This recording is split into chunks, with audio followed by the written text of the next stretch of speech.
D'abord la petite revue de presse et cette une de Libération, clin d'œil à la célèbre chanson d'Aznavour. Mes amis, mes amours, Mes emmerdes également, chante Yves Tréhard. Ben oui, mes amis, mes amours, mes emmerdes, chantait Aznavour. Ce qui devient en une de Libé ce matin, ses amis, ses affaires, ses emmerdes. À votre avis, on parle de qui? NS. De Nicolas Sarkozy. Il n'avait pas besoin de cela, écrit Libé. Voilà de nouveau le nom du candidat mêlé à plusieurs affaires. Il y a le livre de Buisson, l'ancien conseiller qui déballe les secrets, les millions libyens pour financer la campagne 2007 qui refont surface, et puis il y a l'un de ses proches, l'ancien grand flic Bernard Squarcini, qui est en garde à vue. Sarkozy, le vent des boulets, titre ce matin Libération. Et Yves, vous y revenez dans quelques minutes. Dans votre édito politique, vous nous rappellerez que les emmerdes volent toujours en escadrille.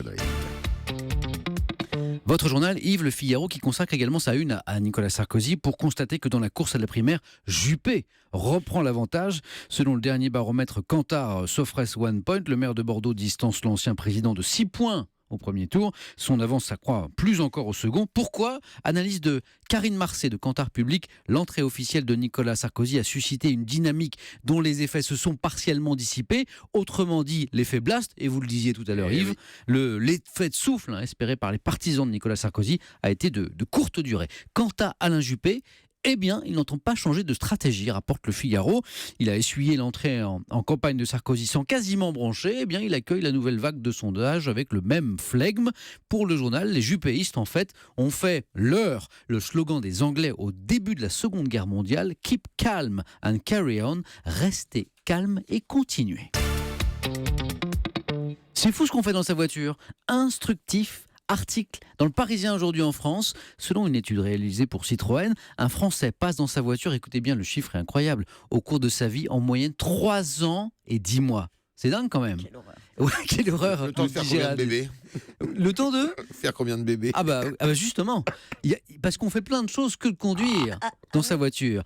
On y chante à tue-tête plus de 4800 fois.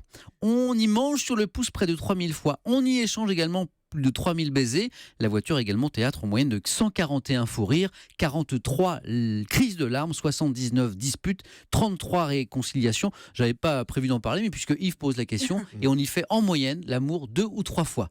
Ça, c'est pour les Français. Les Italiens, c'est beaucoup plus. La voiture comme une bulle d'intimité. D'ailleurs, quand on demande d'imaginer aux Français la voiture du futur, eh bien, ils la voient avec plus de confort, avec des écrans de télé, un frigo et même un lit. Ah oui. Pour dormir. Et elle vole, non? Non, pas Dans les encore. nuages. Pas encore.